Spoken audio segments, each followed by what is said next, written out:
3/9/23 अव्यक्त वाणी है, revise course है 25/11/95। परमत, परचिंतन और परदर्शन से मुक्त बनो और पर उपकार करो।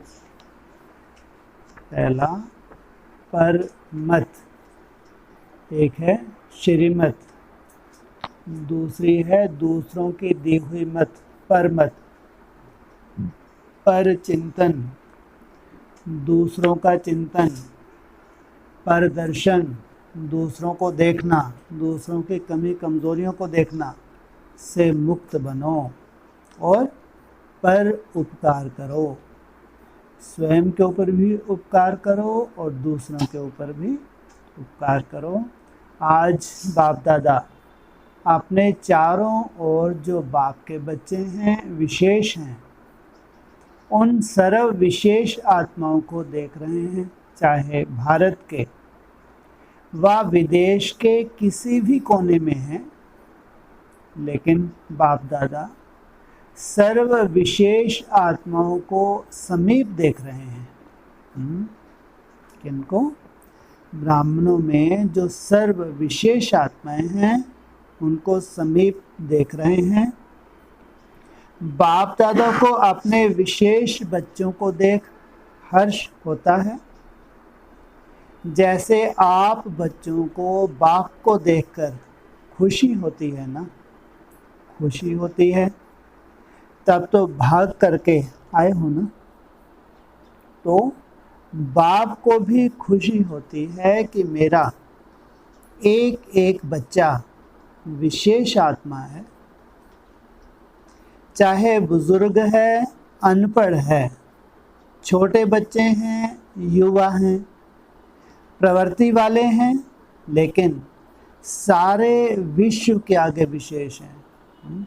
कैटेगरी कोई भी हो, बुजुर्ग हो, बच्चे हों, गृहस्थी हो, लेकिन भगवान को पहचान लिया तो विश्व के आगे सारे विश्व से के श्रेष्ठ विशेष हैं। चाहे कितने भी बड़े बड़े वैज्ञानिक चमत्कार दिखाने वाले भी हैं, चंद्रमा तक पहुंचने वाले भी हैं, लेकिन बाप के विशेष बच्चों के आगे वो भी अनजान हैं। अपने आप में वो बहुत बड़ा चमत्कार कर रहे हैं साइंटिस्ट, लेकिन बाप के बच्चों के आगे वो भी क्या हैं? अनजान हैं। पांचों ही तत्व को जान लिया, उन्हों पर विजय प्राप्त कर ली, लेकिन छोटी सी बिंदु आत्मा को नहीं जाना। शरीर के ऊपर रिसर्च कर ली, 5 तत्वों के ऊपर, लेकिन इन 5 तत्वों को जो चलाने वाली आत्मा है उसको नहीं जाना। यहाँ छोटे बच्चे से भी पूछेंगे तुम कौन हो, तो क्या कहेगा? तुम्हारी पढ़ाई शुरुआत कहाँ से होती है, जहाँ की वो सोच भी नहीं सकते। बड़े बड़े साइंटिस्ट संसार में इतने इन्वेंशन की अति कर रहे हैं, लेकिन जहाँ से तुम्हारी शुरुआत होती है वहाँ तो सोच भी नहीं सकते। तो तुम्हारी पढ़ाई क्या इस दुनिया की है क्या? जो वंडर ऑफ द वर्ल्ड है, जिस दुनिया में तुम जा रहे हो, वो इस दुनिया की पढ़ाई है क्या? साइंटिस्ट जहाँ का विचार भी कर ना सकें। आत्मा कहाँ रहती है? तुम कौन हो, तो क्या कहेगा? छोटे बच्चे से भी पूछो, आत्मा हूँ कहेगा ना। आत्मा कहाँ रहती है, वो भी बताएगा। और वैज्ञानिक से पूछो आत्मा क्या है, आत्मा का ज्ञान को अभी तक जान नहीं सके। तो कितने भी बड़े हिस्ट्री के हिसाब से, दुनिया के हिसाब से विशेष हों, लेकिन जिसने अपने को नहीं जाना, उससे तो यहाँ का 5 वर्ष वाला बच्चा विशेष हो गया। बाबा के जो स्टूडेंट्स हैं, बुजुर्ग हो, बच्चे हों, गृहस्थी हों, कोई भी कैटेगरी हो, तो क्या हो गया? श्रेष्ठ हो गया। आप लोगों का शुरू का बहुत फलक का गीत है। याद है कौन सा गीत है? एक गीत था, कितना भी बड़ा सेठ स्वामी हो, लेकिन अल्फ को नहीं जाना तो कुछ भी नहीं जाना। क्या कहा? उस अल्फ को नहीं जाना तो कुछ भी नहीं जाना। तो कितने भी बड़े हों, चाहे नेता हों, चाहे अभिनेता हों, लेकिन अपने आप को नहीं जाना तो क्या जाना? तो ऐसी विशेष आत्माएं हो। यहाँ की अनपढ़ बुजुर्ग माता है और दूसरी तरफ अच्छा महात्मा है, लेकिन बुजुर्ग माता फलक से कहेगी हमने परमात्मा को पा लिया। वो कहाँ? वो सन्यासी लंबे समय से तपस्या कर रहा है। और परमात्मा महात्मा कहेगा परमात्मा को पाना बहुत मुश्किल है। अगर ये महावाक्य सत्य हैं तो सोचो, जिन्होंने साधारण रूप में भगवान को जाना है तो उनकी कैसी महिमा निकलने वाली है। कल्पना करके देखो, अगर ये अव्यक्त वाणी सत्य है और वास्तव में ये नशा रहता है माताओं को, भोली भाली माताओं को, हमने भगवान को पा, और इसी रूप में बोलती हैं कि हमने भगवान को पा लिया। सोचो, अगर वो भगवान है तो उनके द्वारा कैसा कर्तव्य होगा।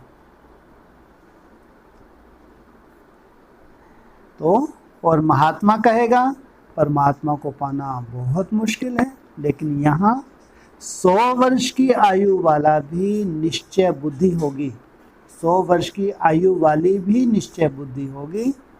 तो वो क्या कहेगी? तुम ढूंढते रहो, हमने तो पा लिया। तो महात्मा भी आपके आगे क्या हैं? प्रवृत्ति वाले फलक से कहेंगे कि हम डबल पलंग पर सोते, इकट्ठे रहते भी पवित्र हैं, क्योंकि हमारे बीच में बाप है। इतनी सुंदर श्रेष्ठ आत्माएं कमी नहीं है। मैं कई बार कल्पना करता हूँ ऐसी पवित्र आत्माओं को ब्रह्मा कुमारी या हमारे जो ये बहनें बैठी हैं, इनको निकाल लो, एक जगह इकट्ठे करके बिठा दो, पूरे विश्व को नाच नचा दें। ऐसी ढेर हैं। ऐसी ग्रस्त में माताएं सोचो जो रह रही हैं, घर ग्रस्त में रह रही हैं। कितनी वैल्यू होगी उस एक एक माता की। होंगे नहीं होंगे? पहले से उनका ड्रामा कितना वंडरफुल फिक्स होगा। जो साथ साथ रहते भी पवित्र रह रहे हैं। कोई मासी का घर है क्या? वो कितनी साधारण होगी आज की डेट में। साधारण घर ग्रस्त में रह रहे हैं।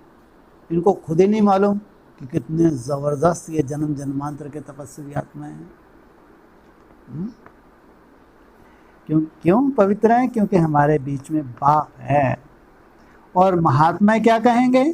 कहेंगे आग कपूस इकट्ठा रहना यह तो असंभव लगता है। हो नहीं सकता कि आग और कपूस रहे और आग ना लगे। और आपके लिए क्या कहते हैं प्रवृत्ति वाले? बताओ, पवित्र रहना मुश्किल है या सहज? हाँ, ये पीछे, हाँ, मुश्किल है सहज? पवित्र रहना सहज है? जब बाप साथ है तो सहज है। सहज है या कभी कभी मुश्किल हो जाता है? फिर बाबा ने पूछा, सदा सहज है या कभी कभी मुश्किल लगता है? जो पक्के हैं वो तो बड़ी सभा हो, कुछ भी हो, फलक से कह सकते हैं कि पवित्रता तो हमारा स्वधर्म है। ये पवित्रता ही हमको जन्म जन्मांतर की कमाई करा रही है। परधर्म नहीं है, स्वधर्म है। तो स्व सहज होता है पर मुश्किल होता है। अपवित्रता परधर्म है लेकिन पवित्रता स्वधर्म है। तो ऐसे अपनी विशेषता को जानते हो ना, क्योंकि नए नए भी बहुत आए हैं ना, लेकिन कितने भी नए हैं, पवित्रता का पाठ तो पक्का है ना। पूरे विश्व में केवल यही एक संस्था है ब्रह्मा कुमारी, जहां आते से ही पवित्रता का पाठ पढ़ाया जाता है। सोचो आप, पूरे वर्ल्ड में चक्कर लगा लो, चाहे गायत्री पीठ में धक्के खा लो, ये और जितने भी हैं, राधा स्वामी, कहीं भी ऐसा पाठ नहीं होगा जैसा पाठ ब्रह्मा कुमारी के यहाँ पढ़ाया जाता है। अगर लाखों को पढ़ाया जाता है, हजारों भी हैं, चाहे घर गृहस्थ में रह रहे हैं, चाहे कुमार हैं, कुमारी, अगर हजारों भी निकलें, तो कितना बड़ा संसार को नाच नचाने वाले हैं। कल्पना करके देखो, आगे चल के इनको संगठित बाप करेगा नहीं करेगा एक जगह। हाँ, इतनी बड़ी पवित्रता की पावर जितना ब्रह्मा कुमारी के पास है, संसार में किसी के पास नहीं है। इसलिए भगवान का आगे चल एक ही काम है, बस इनको एक जगह संगठित करना। और जब एक जगह ये संगठित होंगे, चाहे एडवांस के हों, चाहे वो 10% हों, चाहे घर गृहस्थ में रहने वाली माताएं हो, भाई हो, क्या नहीं कर सकते। कल्पना करके देखो, एक पवित्र ब्राह्मण महात्मा लाखों अपने फॉलोअर्स बना लेते हैं, लाखों।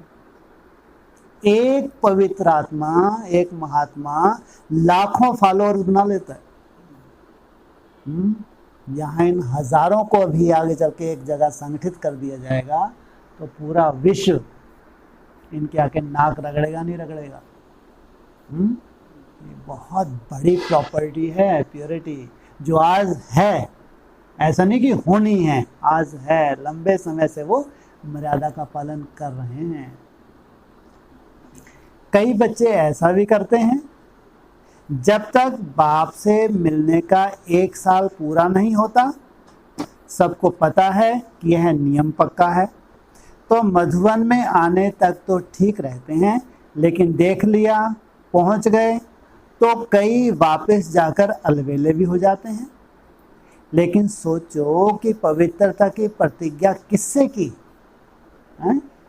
नंबरवार तो होते ही हैं, बाप से की ना, बाप का फरमान है ना, तो बाप से प्रतिज्ञा कर, और फिर अगर अलवेले होते हैं तो नुकसान किसका होगा। ब्राह्मण परिवार में तो 1 जाते 10 आते हैं, पवित्र आत्माओं की कमी होती है, लेकिन नुकसान कमज़ोर होने का उन आत्माओं को होता है। इसलिए जो भी नए नए पहली बार आए हैं, वो बाप के घर में तो पहुंच गए, यह तो भाग्य की बात है ही, लेकिन तकदीर की लकीर को कभी भी कम नहीं करना, तकदीर को बड़ा करना। देखो, कोई भी बच्चा लौकिक में भी पैदा होता है तो सभी क्या कहते हैं, सदा जिंदा रहे, बड़ी आयु रहे। तो बाप दादा भी विशेष आत्माओं की अविनाशी विशेषता देखना चाहते हैं, थोड़े टाइम की नहीं, 1 साल चले 2 साल चले, ये नहीं, अविनाशी रहने वाले को ही अविनाशी प्रारब्ध प्राप्त होती है। अभी जो समय आ रहा है, ये 14 साल तो जैसे पूरा एक कल्प की शूटिंग होने जा रही है। सोचो, तो माताएं भी पक्की हैं, क्योंकि चाहे आप 1 साल के हों या 2 साल के हों, 4 के हों, लेकिन समाप्ति तो एक ही समय होना ही है ना। समाप्ति की डेट अलग अलग तो नहीं है ना। हाँ, समाप्ति कब हो जाएगी? हैं जी? लो 27 के आसपास, हाँ, जब नंबर डिक्लेयर हो गए, बस मामला ही खत्म हो गया। विनाश तो इकट्ठा ही होगा ना, कि आप कहेंगे कि हम तो 2 साल के हैं, हमारी सिल्वर जुबली तो जो जुबली हो जावे, पीछे विनाश हो गए, यह तो नहीं होगा ना। इसलिए पीछे आने वालों को और आगे जाना है। थोड़े समय में बहुत कमाई कर सकते हो, फिर भी आप लोगों को पुरुषार्थ का समय मिला है। आगे चल करके तो इतना समय भी नहीं मिलेगा। सुनाया था ना कि अभी लेट का बोर्ड तो लग गया है, लेकिन टू लेट का बोर्ड नहीं लगा है। तो आप सभी लकी हो। सिर्फ अपने भाग्य को स्मृति में रखते हुए बढ़ते चलना, कोई बातों में नहीं जाना। आज बाप दादा देख रहे थे कि बच्चों के पुरुषार्थ का समय वेस्ट क्यों जाता है। चाहता कोई नहीं है, सब चाहते हैं कि हमारा समय सफल हो, लेकिन बीच बीच में कहाँ आधा घंटा, कहाँ 15 मिनट, कहाँ 5 मिनट वेस्ट चला जाता है। तो उसका कारण क्या? आज बाप दादों ने देखा कि मेजॉरिटी का विशेष पुरुषार्थ जो कम या ढीला होता है, उसके 3 कारण हैं। पहला, चलते चलते श्रीमत के साथ साथ आत्माओं की परमत मिक्स कर देते हैं। एक तो जो साकार मुरली अव्यक्त वाणी में जो डायरेक्शंस हैं, और फिर कोई कोई ने अपना घोटा हुआ मंथन किया हुआ दिया। तो कोई ने कोई बात सुना दी और आप समझते हो कि सुनाने वाला तो अच्छा सच्चा महारथी है और आपका उस पर फेथ भी है। जब ऐसी कोई आत्मा आपको कोई ऐसी बात सुनाती है जिसमें इंटरेस्ट भी आता है, समाचार तो अच्छा है। जैसे संसार समाचार अच्छा लगता है ना, तो ब्राह्मण संसार समाचार भी अच्छा लगता है। तो आपने उस पर फेथ रख करके जो बात सुन ली, माना अपने अंदर संभाली, कट नहीं किया, तो बात सच्ची भी है। समाचार सच्चा भी होता है, सब झूठा नहीं होता, कोई सच्चा भी होता है। लेकिन बाप का फरमान क्या है? माना उसने झूठा नहीं बताया है, बताया क्या है? सच ही बताया है। लेकिन बाप का फरमान क्या है? कि ऐसे समाचार भले सुनो। ये है फरमान क्या? नहीं, जिससे आपका कोई कनेक्शन नहीं है, सिर्फ दिलचस्प समाचार है। आप कर कुछ नहीं सकते, सिर्फ सुन लिया तो वह समाचार बुद्धि में तो गया, टाइम वेस्ट तो हुआ या नहीं। तो बाप की श्रीमत में परमत मिक्स कर दी, क्योंकि बाप की आज्ञा है सुनते हुए नहीं सुनो। तो आपने सुना क्यों? उसकी आदत डाल ली। माना कुछ ना कुछ तो जाएगा ना, कि कुछ % तो जाएगा। मानो एक बारी आपको समाचार सुनाया, आपको भी बहुत अच्छा लगा, नई बात है, ऐसा भी होता है, ये तो पता पड़ गया। लेकिन अगर एक बारी आपने उनकी बात सुनी, तो दूसरे बार वो कहाँ जाएगा? क्योंकि आप सुनते हैं तो क्या करेगा? आपको ही फ़ोन करके कचरा बांटेगा ना। आप बन गए डस्टबिन, हर बार वो कहाँ फेंकेंगे कचरा? तो आपके पास आएगा, आप उसके लिए कूड़ेदान का डिब्बा बन गए। क्या बन गए आप? डस्टबिन में ही फेंका जाता है ना, चारों तरफ कचरा बिटोर के आपको फ़ोन किया, ये सुन लेता, फटाक से तुम्हारी बुद्धि में डाल दिया। तो खुद तो कचरा ही है, अब कचरा कहाँ डालेगा? ले जाके कूड़ेदान में डाल दिया, झेलते रहो तुम बैठ के। जो भी ऐसा समाचार होगा वो आपके पास ही आकर सुनाएगा, क्योंकि आपने सुना। इसलिए या तो उसको समझाओ, ऐसी बातों से उनको भी मुक्त करो। अगर तुम पावरफुल पुरुषार्थी हो तो क्या करो? उनको समझाओ, इन बातों से मुक्त करो। सुन करके इंटरेस्ट नहीं बढ़ाओ, लेकिन अगर सुनते हो तो आप में इतनी ताकत हो जो उसकी भी सदा के लिए फुल स्टॉप लगा दो। अगर तुमने सुन भी लिया तो क्या करो? खुद के साथ साथ उसका भी फुल स्टॉप। अपने अंदर भी फुल स्टॉप लगाओ। जिस व्यक्ति का समाचार सुना उसके प्रति दृष्टि में व संकल्प में भी घृणा भाव बिल्कुल नहीं, क्योंकि सबका अपना अपना पार्ट है, नथिंग न्यू। किसी के प्रति घृणा भाव माना कहीं ना कहीं हमने अपने अंदर क्या कर लिया, लीकेज कर ली। इतनी पावर आप में है जो यह सुनना नहीं हुआ, अगर आप में इतनी पावर है तो यह सुनना नहीं हुआ, उसका कल्याण करना हुआ, क्योंकि आपने शुभ भावना नहीं छोड़ी। लेकिन रिजल्ट में देखा जाता है मेजॉरिटी थोड़ा थोड़ा किचड़ा इकट्ठा होते होते ये घृणा भाव या चाल चलन में अंतर आ जाता है और कुछ भी नहीं होगा, तो उस आत्मा के प्रति सेवा करने की भावना नहीं होगी, भारीपन होगा। इसको कहा जाता है श्रीमत में मन मत मिक्स करना। समाचार तो बाप दादा भी सुनते हैं, लेकिन होता क्या है, मेजॉरिटी का भाव बदल जाता है, सुनाने में भी भाव बदल जाता है।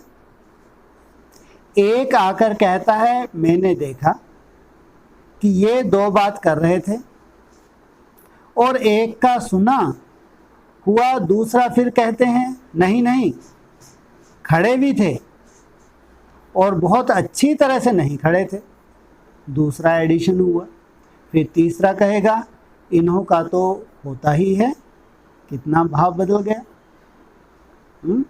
दृष्टि अपनी अपनी है, फिर भाव भी अपना अपना हो जाता है। उन्हों की भावना क्या और बातों में भाव कितना बदल जाता है। तो ये परमत वायुमंडल को खराब कर देता है।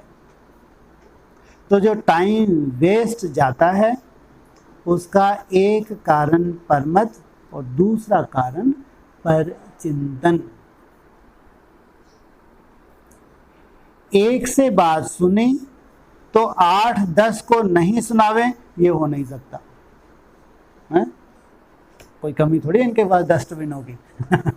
हाँ, एक आध से ही नहीं, फिर तो जितने के नंबर हैं जो सुन लेते हैं सब के पास कचरा फेंको। अगर कोई दूर देश में भी होगा ना तो भी उसको पत्र में लिख कर देंगे।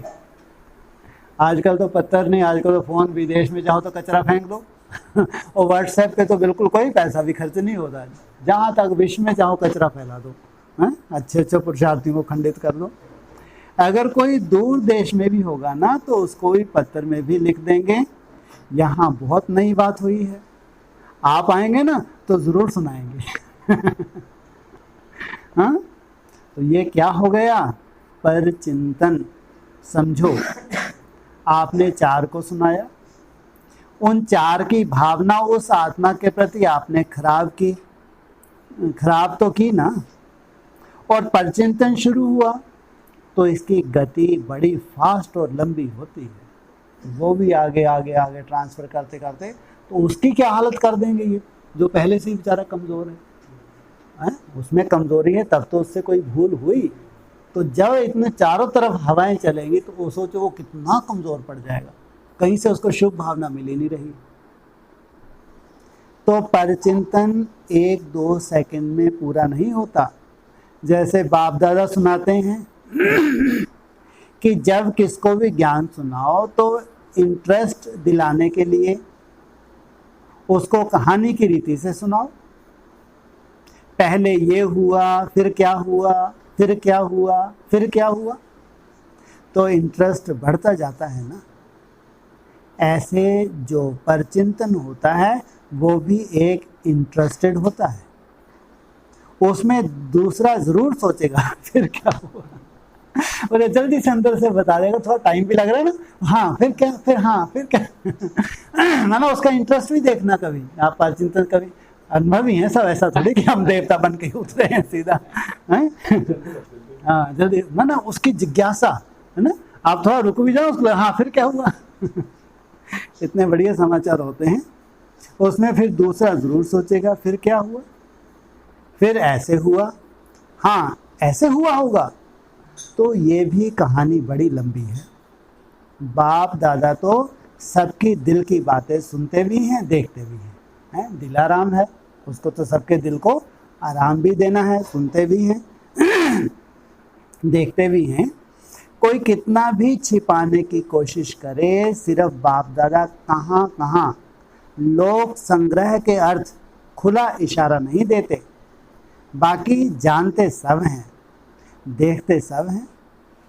कोई कितना भी कहे कि नहीं, मैं तो कभी नहीं करता।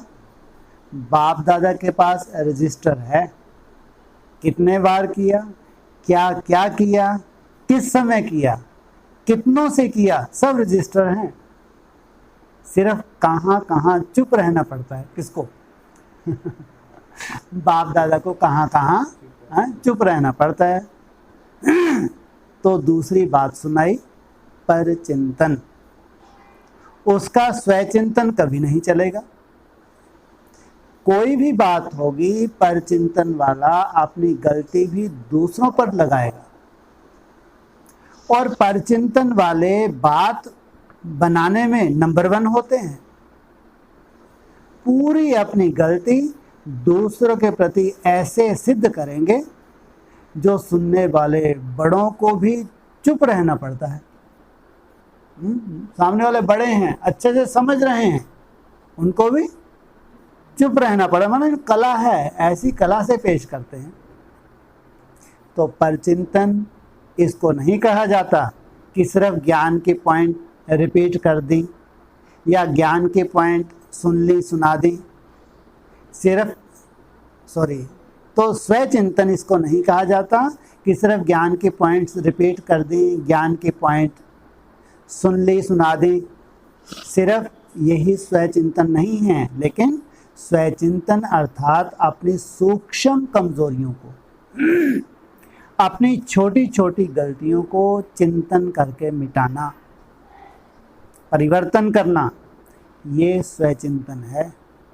बाकी ज्ञान सुनना और सुनाना, उसमें तो सभी होशियार हो, वो ज्ञान का चिंतन है, मनन है। लेकिन स्वचिंतन का महीन अर्थ अपने प्रति है, क्योंकि जब रिजल्ट निकलेगी तो रिजल्ट में यह नहीं देखा जाएगा कि इसने ज्ञान का मनन अच्छा किया या सेवा में ज्ञान को अच्छा यूज़ किया। इस रिजल्ट के पहले परचिंतन, स्वचिंतन और परिवर्तन। स्वचिंतन करने का अर्थ ही है परिवर्तन करना। तो जब फाइनल रिजल्ट होगी, उसमें पहले मार्क्स प्रैक्टिकल धारणा स्वरूप को मिलेगी। जो धारणा स्वरूप होगा वो नेचुरल योगी तो होगा ही। जो धारणा स्वरूप होगा वो नेचुरल योगी क्यों है? क्योंकि ऐसा समय ही नहीं है, कचरा किसी का बुद्धि में धारण करे, इधर उधर फैलाए। अगर मार्क्स ज़्यादा लेनी है तो पहले जो दूसरों को सुनाते हो, आजकल वैल्यूज़ पर जो भाषण करते हो, उसकी पहले स्वयं में चेकिंग करो। क्योंकि सेवा की 1 मार्क्स तो धारण स्वरूप की 10 मार्क्स होती हैं। अगर आप ज्ञान नहीं दे सकते हो लेकिन अपनी धारणा से प्रभाव डालते हो, तो आपके सेवा की मार्क्स जमा हो गई ना। आजकल कई समझते हैं कि हमको सेवा का चांस बहुत कम मिलता है, हमको चांस मिलना चाहिए, दूसरों को मिलता है, मेरे को क्यों नहीं। सेवा करना बहुत अच्छा है, लेकिन अगर बुद्धि फ्री रहती है तो व्यर्थ बहुत चलता है। इसलिए सेवा में बुद्धि बिजी रहे, यह साधन अच्छा है। सेवा का उमंग तो अच्छा ही है, लेकिन ड्रामा अनुसार या परिस्थिति अनुसार मानो आपको चांस नहीं मिला और आपकी अवस्था दूसरों की सेवा करने की बजाय अपनी भी गिरावट में आ जाए, या वो सेवा आपको हलचल में ले आए, तो सेवा हुई क्या? उस सेवा का प्रत्यक्ष फल क्या मिलेगा? सच्ची सेवा, प्यार से सेवा, सभी की दुआओं से सेवा, उसका प्रत्यक्ष फल खुशी होती है। और अगर सेवा में फीलिंग आ गई तो यहाँ ब्राह्मण फीलिंग को क्या कहते हैं? फ्लू। फ्लू वाला क्या करता है? सो जाता है, खाना नहीं खाएगा, सो जाएगा। यहाँ भी फीलिंग आती है या खाना, फीलिंग आती है तो या खाना छोड़ेगा या रूठ करके बैठ जाएगा। तो यह फ्लू हुआ ना। अगर आप धारणा स्वरूप हो, सच्चे सेवाधारी हो, स्वार्थी सेवा नहीं, एक होती है कल्याण की भावना की सेवा और दूसरी होती है स्वार्थ से। मेरा नाम आ जाएगा, मेरा अखबार में फोटो आ जाएगा, मेरा टीवी में आ जाएगा, मेरा ब्राह्मणों में नाम हो जाएगा, ब्राह्मणी बहुत आगे रखेगी, पूछेगी। यह सब भाव स्वार्थी सेवा के हैं। क्योंकि आजकल के हिसाब से, प्रत्यक्षता के हिसाब से अभी सेवा आपके पास आएगी। शुरू में स्थापना की बात दूसरी थी, लेकिन अभी आप सेवा के पिछाड़ी नहीं जाएंगे। क्या होगा? जिनकी स्टेज बनेगी, जिन्होंने मान शान ले लिया, ये तो बहुत दूर चले जाएंगे, माला में भी दूर दूर तक नहीं दिखेंगे। बहुत हैरानी होगी आपको। हाँ, ये तो पास पास, इनको खूब सेवा का चांस मिला लेकिन दूर दूर तक नहीं दिख रहे। 3-4 साल का रिजल्ट देखना, इतने दूर होंगे इनको कोई लेना देना ही नहीं, क्योंकि उन्होंने यही ले लिया ना, यही खा लिया, मान शान मिल गया, उसी की वजह से करेगा इन्होंने। इनका लक्ष्य नहीं था कुछ और, मान शान ही इनका लक्ष्य था कि हमारी महिमा हो, वैसे ही खंडित है। तो आपके पास सेवा खुद चल कर आएगी। जो चैतन्य प्रदर्शनी तैयार होगी, उनको सेवा मांगनी नहीं पड़ती। क्या? वो तो स्वतः ही सेवाधारी बन ही जाएंगे। तो जो सच्चा सेवाधारी है, उस सेवाधारी को चलो, और कोई सेवा नहीं मिली, जो सच्चा सेवाधारी है उस सेवाधारी को चलो, और कोई सेवा नहीं मिली, लेकिन बाप दादा कहते हैं अपने चेहरे से, अपने चलन से सेवा करो। आपका चेहरा बाप का साक्षात्कार कराए, आपका चेहरा, आपकी चलन बाप की याद दिलाए। जो जितना निरहंकारी होकर सेवा करते उसका चेहरा ही अलग होता है। जिनमें मान शान होती है उनका बेचारों का हाव भाव, उनके बोल बिल्कुल अलग, इतने मोटे रूप में दिखते हैं। इनको बेचारों को यही नहीं मालूम कि हमको अंदर तक पढ़ा जा सकता है। सोचो आप, कितनी मोटी बुद्धि होती है। और जब निरहंकारी होते हैं उनका चेहरा ही अलग होता है। सोचो, बिल्कुल अलग। कोई भी उनको सर्टिफिकेट, ऐसा नहीं कि जो बहुत बड़ा योगी है वही सब, बिल्कुल नहीं, सभी सर्टिफिकेट देंगे। इतना मोटा रूप होता है जो मान शान चाहते हैं, और जो निरहंकारी होते हैं उनको सब सर्टिफिकेट देते हैं। सोचो कितना मोटा रूप होता है, फिर भी बुद्धि में नहीं बैठता। तो आपका चेहरा, आपकी चलन बाप की याद दिलावे, ये सेवा नंबर 1 है। तो ऐसे सेवाधारी जिनमें स्वार्थ भाव नहीं हो, ऐसे नहीं मुझे भी चांस मिले, मेरे को ही मिलना चाहिए, क्यों नहीं मिलता, मिलना चाहिए, ऐसे संकल्प को भी स्वार्थ कहा जाता है। चाहे ब्राह्मण परिवार में आपका नाम नामी ग्रामी नहीं है, सेवाधारी अच्छे हो, फिर भी आपका नाम नहीं है, लेकिन बाप के पास तो नाम है ना। जब बाप के दिल पर नाम है तो और क्या चाहिए? और सिर्फ बाप के दिल पर नहीं, लेकिन जब फाइनल में नंबर मिलेंगे तो आपका नंबर आगे होगा, क्योंकि बाप दादा हिसाब रखते हैं। सोचो कितनी भाग्यशाली वो आत्माएं होंगी जो आगे चल के इतनी निरहंकारी हो के गुप्त पुरुषार्थी रही हैं और बाप के साथ प्रत्यक्ष होने वाली हैं। या हम अभी मान शान ले लें, कितना अंतर है। तो आपको चांस नहीं मिला, आप राइट हो, लेकिन चांस नहीं मिला तो भी नोट होता है। और मांग कर चांस लिया, वो किया तो सही, लेकिन वो भी मार्क्स कट हो जाते हैं। ये धर्मराज का खाता कोई कम नहीं है। बाप रे, क्या है ये, किस खाते में जा रहा है? धर्मराज के खाते में जा रहा है। बहुत सूक्ष्म हिसाब किताब है। इसलिए निस्वार्थ सेवाधारी बनो। कम से कम आपको मान शान तो चाहिए ही नहीं, कोई आपकी तारीफ करे, अरे बाप रे बाप, खंडित। तो अपना स्वार्थ नहीं हो, कल्याण का स्वार्थ हो। यदि आपको चांस है और दूसरा समझता है कि हमको भी मिले तो बहुत अच्छा, और योग्य भी है, तो अगर मानो आप अपना चांस उसको देते हो तो आपका शेयर उसमें जमा हो जाता है। चाहे आपने नहीं किया, लेकिन किसको चांस दिया तो उसमें भी आपका शेयर जमा हो जाता है। क्योंकि सच्चा डायमंड बनना है ना, तो हिसाब किताब भी समझ लो, ऐसे अलवेले नहीं चलो। ठीक है, हो गया, समय कम बचा ना, और 3 साल हैं, इसलिए बाबा बहुत अच्छे से हर चीज़ को बता दें कि इनको मालूम पड़े, इसका तो हमको कभी ध्यान ही नहीं दिया।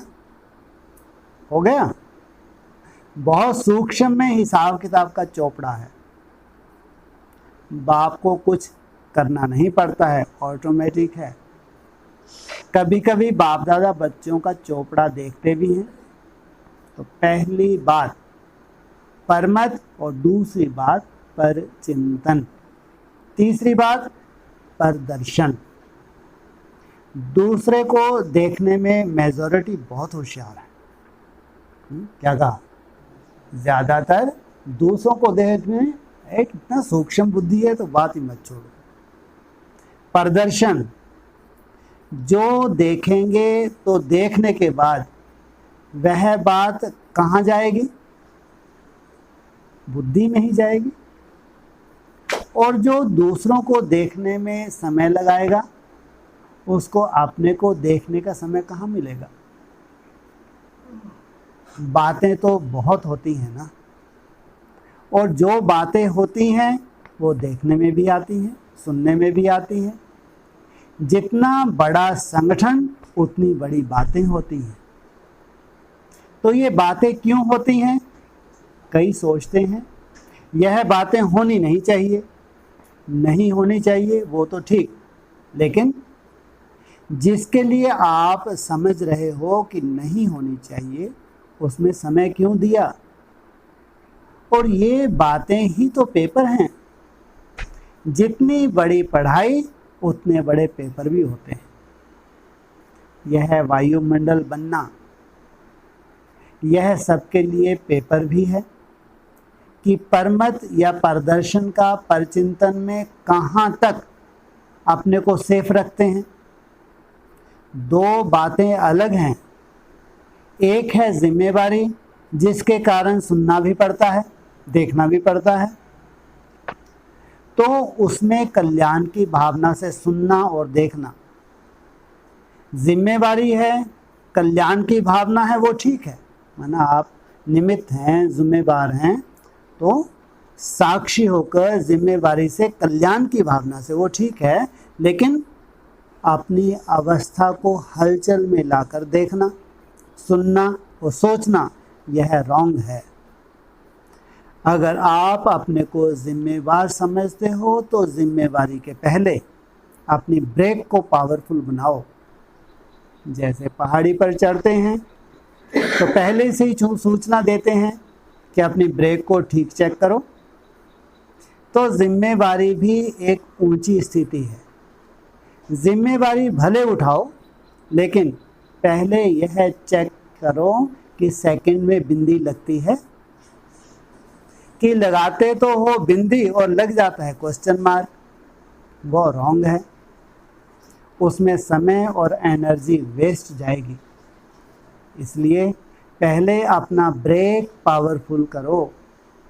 चलो, देखा, सुना, जहाँ तक हो सका कल्याण किया और फुल स्टॉप।